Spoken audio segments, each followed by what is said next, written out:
It was a peaceful Saturday morning when our world shattered in an instant. My 5-year-old daughter, Lily, was outside in our fenced front yard playing with her chalk and blowing bubbles just as she had done dozens of times before.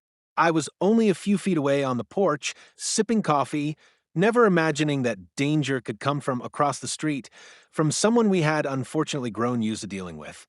Our HOA president, Karen. Karen had always been aggressive and unreasonable, from complaining about the color of our mailbox to reporting us for having too many toys in the yard. She was the self-appointed enforcer of rules that didn't even exist. Still, none of that prepared us for what happened that day. That morning, she was pacing angrily outside her property, yelling again about Lily's bubble wand spilling soap on community grass as if it was a capital offense. I tried to ignore her, but before I could fully register what was happening, I heard the loud crack of a gunshot. Time froze. Lily dropped to the ground, her tiny body sprawled beside her chalk drawings. The scream that escaped me was primal.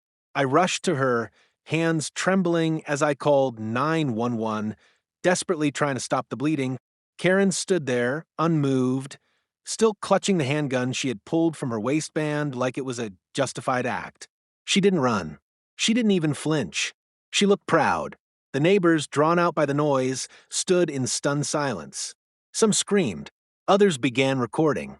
The ambulance arrived within minutes, but those moments felt eternal. The paramedics worked quickly, and by a miracle, Lily survived. The bullet had missed her heart by inches. While she was rushed to the hospital, the police were already closing in. But it wasn't just regular officers, it was a full SWAT team that arrived to deal with Karen. Apparently, she was already on law enforcement's radar for previous violent threats and illegal firearm possession. She didn't comply easily, but they arrested her on the spot.